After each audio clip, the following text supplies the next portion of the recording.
Okay, the time is 6:30 and I'll call this work session of the mayor and council to order.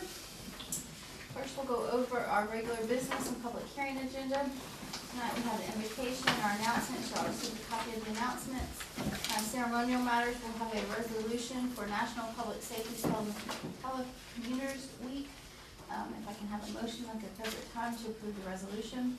We'll have a proclamation on National Donate Life Month and a proclamation on Arbor Day. The minutes, you all received a copy of the minutes from March 25th. Does anybody have any changes or objections to the minutes from March 25th? Mr. Ewing will be here tonight to give us a soundbite. And then city manager report. Anything you need to tell us now? I'm just going to give you a couple of updates on the budget and the bond refinancing. We have nothing on tonight's consent agenda. Under old business, we have second reading on the economic development ordinance. I think we've received an email copy of an updated version. Councilman Krause, anything to add to that? I believe the first paragraph was just changed for smooth reading. Is that correct? Mm-hmm. Anybody have any questions about the economic development ordinance?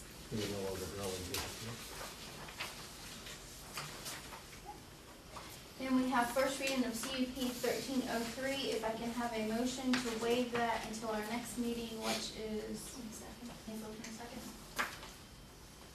22nd.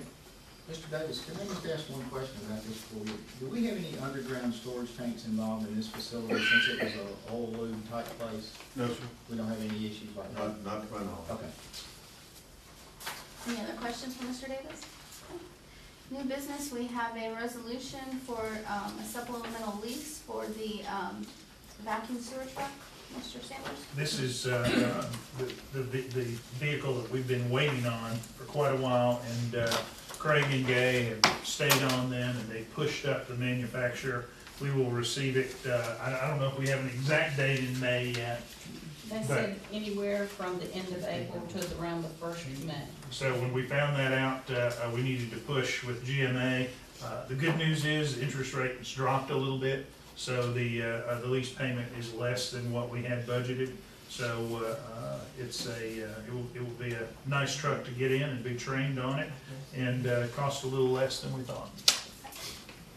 Then we have a resolution for the Snellville Public Arts Commission, changing the residency requirement from 1 member to 3 members. Does anybody have any questions about that? We have consideration action on appointment of Todd Warner to the Planning Commission. Any questions or comments about that? And then Tim Van Valkenburg to the Board of Appeals. That concludes our regular meeting. Pat, before we move on the regular meeting agenda, I've noticed that we no longer have any of our committees' reports.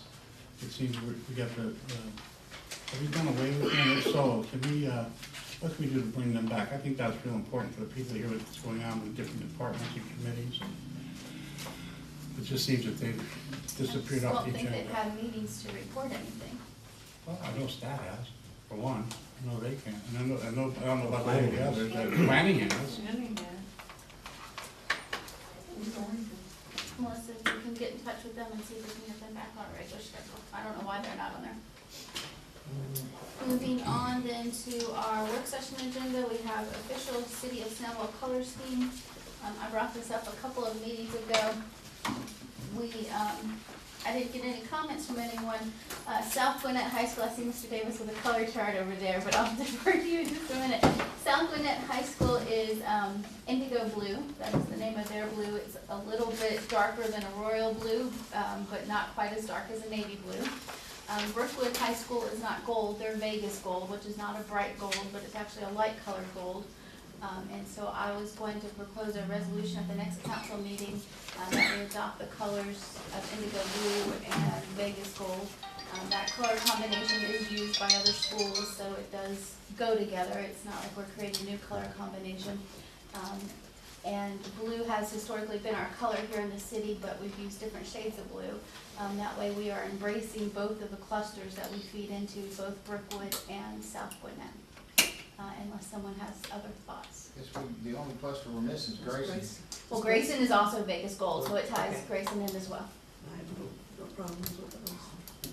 We're gonna have PMS numbers on that, so there's no confusion. I've asked for those from Principal Thigpen. I have the Vegas Gold, but not the Indigo, but it's spring break this week, so I wasn't able to get those for today. Just avoid confusion in the future, if you have the PMS numbers. Because what John was going to provide were some Pantone colors all around the blue that we use now, and I wouldn't be surprised if one of those Yeah, I probably think the turns out to be Blue is indigo. one of those two. It should be like 301. Yeah. So. Which one is that? We can confirm that. John, you want to hand those out there? I had the resident graphic designer go through the colors in the seal, and the colors that are in the seal are listed on the front, and then they're marked by an orange slash in the color chart, and I just had her put the entire color chart together, so you had the colors around them, just for reference. And this, I think the indigo blue is probably 301 or 302. It's somewhere around those colors, so it's just a little slight darker than what we've been using.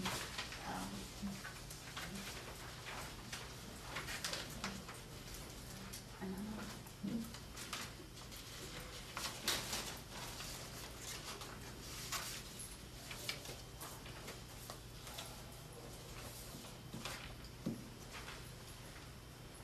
I guess I'll be the one to ask the question.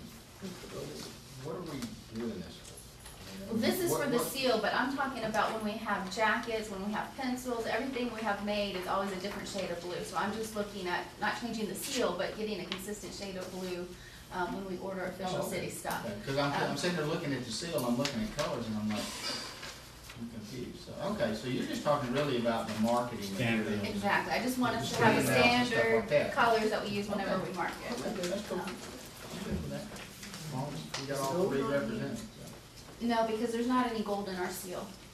And I know it was brought up whether we wanted to change the seal. I'm not talking about that right now. I'm just talking about standard colors for marketing purposes. I think that was something that was recommended when we brought in that branding firm. I can't remember their names right now.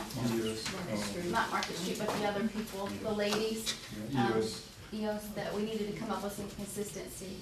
So that's what I'm trying to do.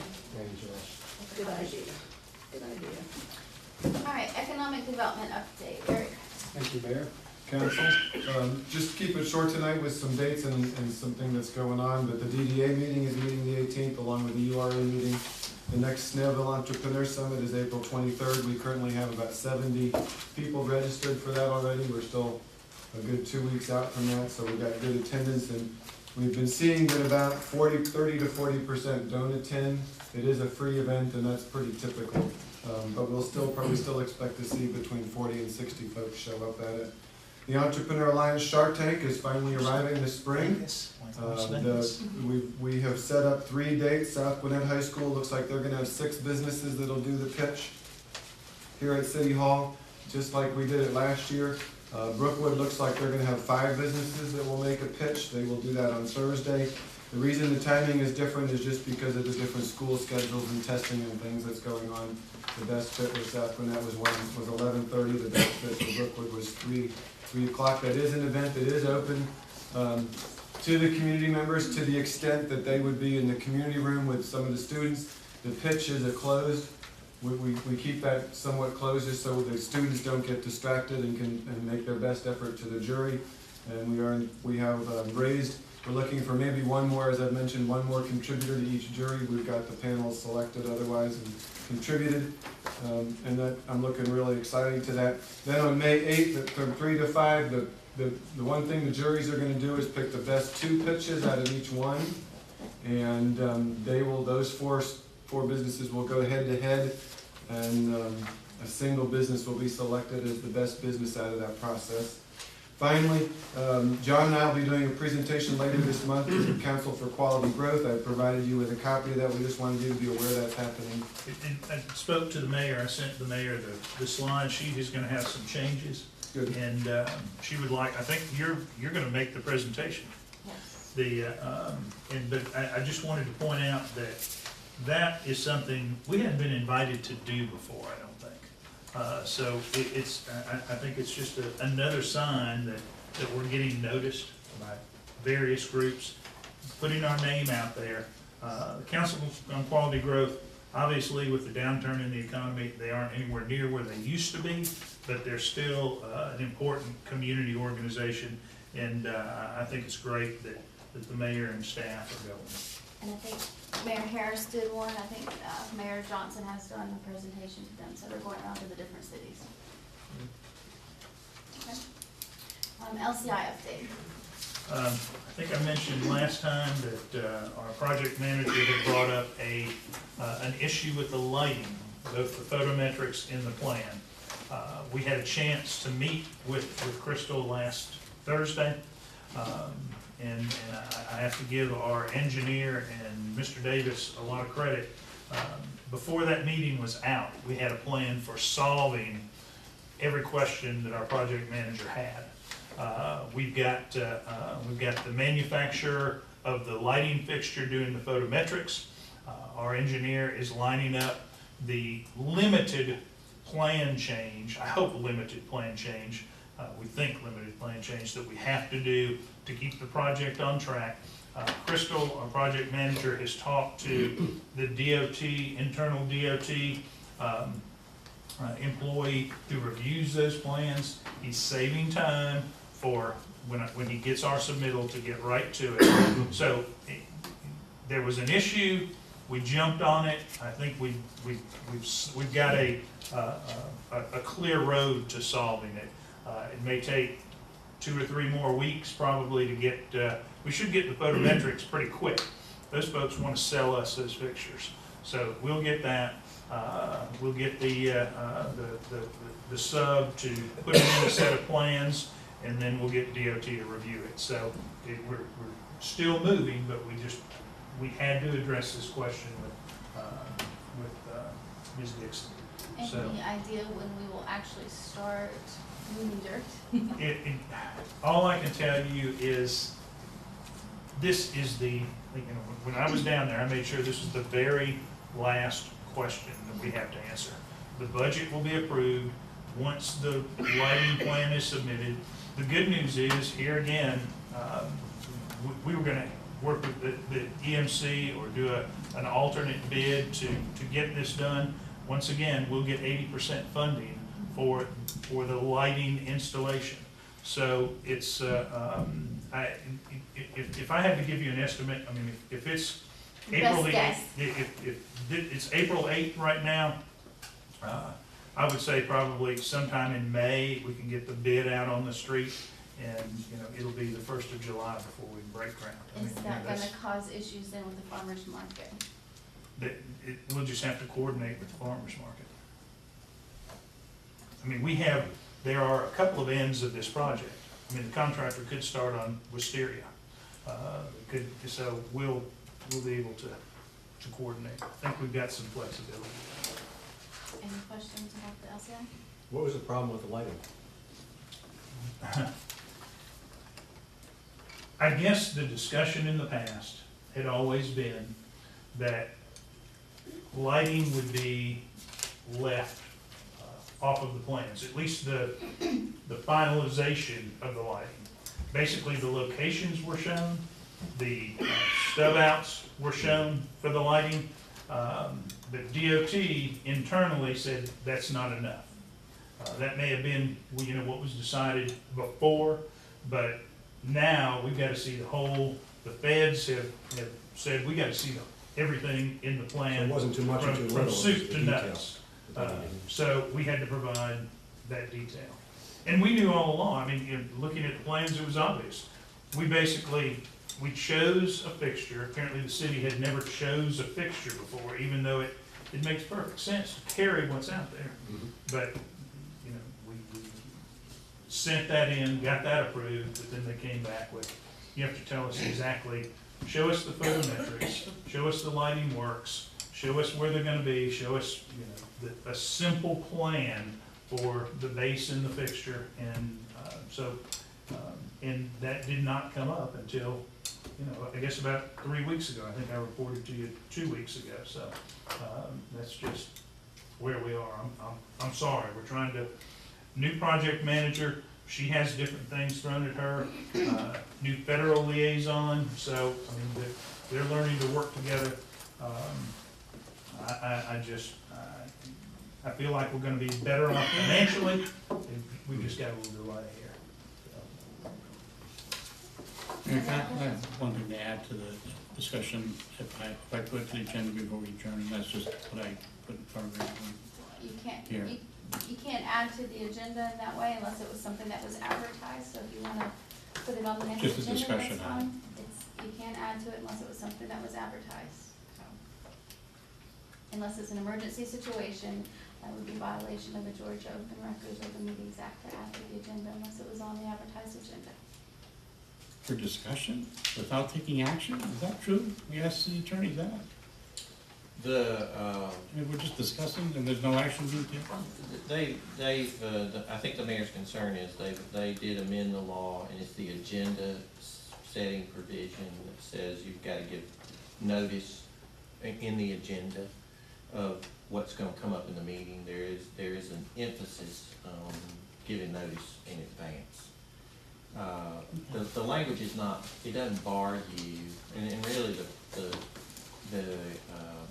the restrictions when you are at risk is when you take official action. Right, and I understand, that's when I went to the class, I think that's what they explained, but I don't think that the discussion or something, as long as there's no action being taken. It is a pure ban in a special call meeting for Yes. you not to Right. discuss things that aren't on the agenda. Right. In this case, the language becomes,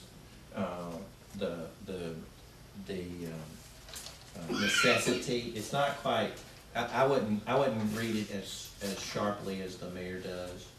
And what I believe is this body in a general meeting can amend its agenda and discuss something that's not on that agenda as long as there's an urgency about doing that. And I would not put at risk something that was unnecessary, but I tried to get everything on the agenda that I could. So, Okay, well, then, what we'll do then, with that question, then I'll put the DDA boundary expansion on the work session and the agenda. Always send us an email about it, that's not in violation under the new open records. Sorry? You can always send an email out about it, that's allowed under the new laws, so if it's something we need to discuss before then, we can discuss it via email. Okay, well, again, I'll have it on both the work session and the following meeting. That concludes our work session agenda. We now will have an executive session. During the work session of the mayor and city council of Snellville, Georgia, Mayor Couts announced that certain matters should be discussed in a closed session of the meeting and ask council to advise the city with respect to closing the meeting. City attorney advised the city of the following reasons to close the meeting. Discuss pending and or potential litigation, settlement claims, administrative proceedings, or other judicial action which is exempt from the Open Meetings Act pursuant to OCGA section 50-14-2, subsection 1. To authorize negotiations or dispose of these property, authorize the board of